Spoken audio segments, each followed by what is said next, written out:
I, male 35, met my ex, female 26, when she was in her first year of college and I was in my last. We were both studying to become doctors and that made us fall for each other very fast. We were like a match made in heaven. Some people say there's too much of an age difference between us, 9 years, but it seemed to work out really well for us because she looked up to me and respected me. I helped her study and pass exams for the next 2 years that we dated. During the beginning of our relationship, I graduated and started my own practice in the town. Within a few months, I hired a male nurse to work with me and was looking for a secretary. Meanwhile, my girlfriend started inviting me to her parents' house for dinner monthly and we all got along really well. Her parents continued to hint towards making wedding arrangements. I usually just ignored them because I thought it was much better to date her longer and let her graduate. During one of these dinners, to change the subject from wedding arrangements, I mentioned how I needed to hire a secretary. My girlfriend's eyes lit up and asked if she could work for me. I asked how she'd keep up with studies while working full-time and she said she dropped out of school. My jaw dropped in front of her parents. I was embarrassed that she told me this news in front of them because they already knew about it. After dinner, I asked her more about it and she told me it was only going to be a short break. Her mother was going through medical treatments and would need help in the evenings and occasionally overnight. Although this didn't make a lot of sense to me, I agreed to let her start working as my secretary. During the next year, her routine was to work with me in the office and then help her mother in the evenings. If we were lucky, we had a nice dinner out and an evening at my place over the weekend. I loved having her in my office. Every time I got to walk by her, I was happy to see her face and talk to her. She made the patients feel optimistic and cared for and she got along fine with the male nurse on staff. He even told me she's going to make a great doctor and wife. While we were out to dinner one night, I proposed. I warned her that we wouldn't get married until she graduated school but that I wanted to promise ourselves to each other now. She was so thrilled and surprised, she called her parents immediately to share the good news. I was on cloud 9 for the next few weeks. It all came to a screeching halt one day when I happened to see my fiancé copywritee in the break room at work. She didn't notice I was there and neither did the male nurse I hired. They were sitting awfully close to each other and he was whispering in her ear as she looked at her phone, pretending not to notice how close he was. From above the table, I could tell his arm was reaching for her legs. My heart was beating so loud, I was sure they could hear it. I speed walked to the security room where I looked at the security footage we had from the past few weeks. There were 2 times where I could see him touching her but nothing else incriminating. That night, I invited her to my house and while she was in the shower, I unlocked her phone. Her password wasn't what she told me it was but my fingerprint was still able to unlock it. It was programmed on her phone from when she insisted we wouldn't hide anything from each other. I found what I was hoping not to. Texts between her and the male nurse indicating she didn't believe she got enough attention from me and that I took too long to propose. As I continued reading, I found arrangements they'd made for her to sleep over his house and commentary about how good he was in bed. Needless to say, I was furious. My hands were shaking as I held her phone. I was the one that helped her study, hired her at my practice, and trusted her to be my faithful bride. Using her phone, I sent myself the screenshots of their conversation and didn't even bother to cover my tracks. After her shower, she left to go help her mom. Right around the time she would have gotten there and had time to unlock her phone, she called me. I didn't answer. She called me again and again, 32 times to be exact. At this point, I felt powerful and proud of myself. I didn't blow up at her or lose my temper at all, which made her suffering even worse. She left voicemails that said she noticed I saw the messages and that I have proof of it. She begged me not to tell her parents or anyone else and said that if I forgave her, she'd be faithful to me forever. I laughed out loud. Anyone who can't prove their loyalty to someone for a few years doesn't deserve the promise of a lifetime. She had also shown me her flakiness in the way she suddenly dropped out of medical school. I tried to give her a chance to show me that she had the drive and respect I needed from her, that she needed from herself, but she failed miserably. I waited as long as I could to call her. She was so hopeful when she answered the phone, but all I said was that she was fired and didn't need to return to the office. She started sobbing just before I hung up on her. I also fired the male nurse, and it was easy for me to find replacements for both of them. My business didn't suffer at all. As a matter of fact, it improved. I hardly grieved over the loss of this woman, because had I married her, it would have been so much worse. I wasn't planning to tell her parents what happened, but after her father asked a fourth time, I sent him the screenshots I had. He replied with sympathy, encouragement, and expressed that I didn't deserve to be treated that way. The day after that, my ex left a voicemail on my phone screaming at me for telling her dad about what she did. She complained that they weren't going to pay for her schooling anymore because she proved herself to be an idiot. Opie, I am so sorry you found yourself in this situation. You seem to be a great man with a good head on your shoulders.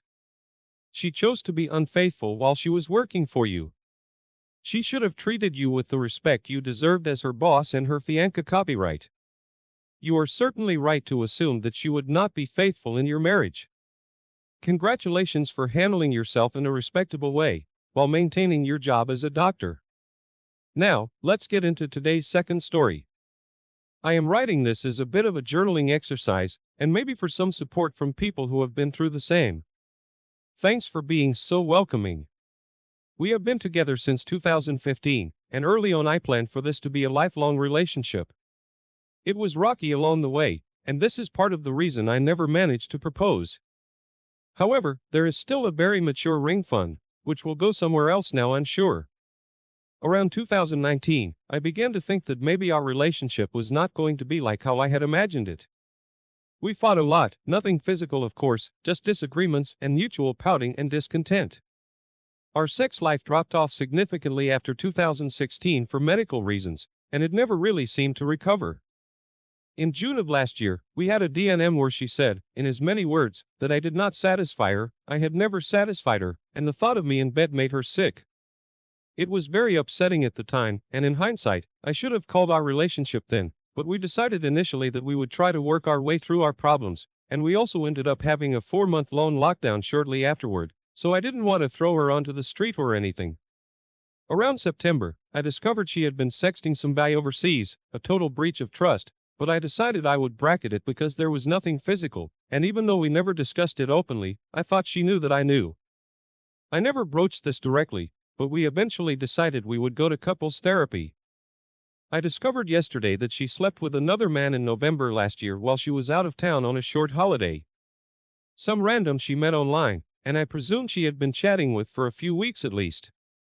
I didn't care to ask for the exact date, but it was either shortly before or shortly after our first couples therapy session.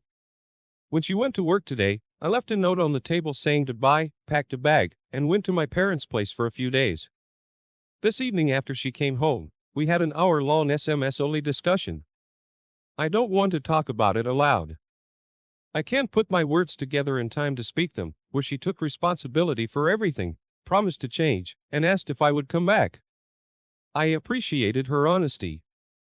I believe everything she has said. This was completely unlike her, something she acknowledged, and she is afflicted by both mental illness and gruesome sexual trauma as a child and young adult, but I said that this was a hard barrier for me, and I would not consider coming back, even if we continue to seek couples therapy for this issue. I said I would consider going back to our therapist to work through the breakup process, as we had discussed this previously in one of our sessions, and I can see how it could be helpful. It is also something our therapist has worked on. Even if we could make our way past this, and she found a way to fix herself, it would always be a part of our past, and something I will never be able to reconcile myself with while we were in a relationship. I don't fully believe that there has only been one other man. I asked how many other people she has had sex with during our relationship, and she said one, but I think this might have been a very strict definition of sex, and that she has been emotionally and physical cheating with several other men over at least the past 6 months, and even up until now. She said that this was a part of her life that felt like it was without consequence, and although that is obviously wrong, I can understand what she was saying. Anyway, the number doesn't matter. One is one too many. I feel very dirty for how I found this all out, especially since I was going by gut feeling, but I feel partially vindicated by my gut being right. I don't know if I can shake this feeling of shame for having been able to discover this, even though it is for the best that I know, and that we separate. I will likely be moving my appointment with my own therapist forward a few weeks to help with where I go from here. I don't quite know how she moved on from this, but I am trying my best to focus on myself. I don't know what I will do with myself yet because so much of who I am, what I do, and what I'm like revolved around what we were. I picked up my guitar for the first time in a few months and couldn't do much with it. I don't play as much now because I felt embarrassed playing around her. Not her fault. She was always very encouraging of all my creative pursuits.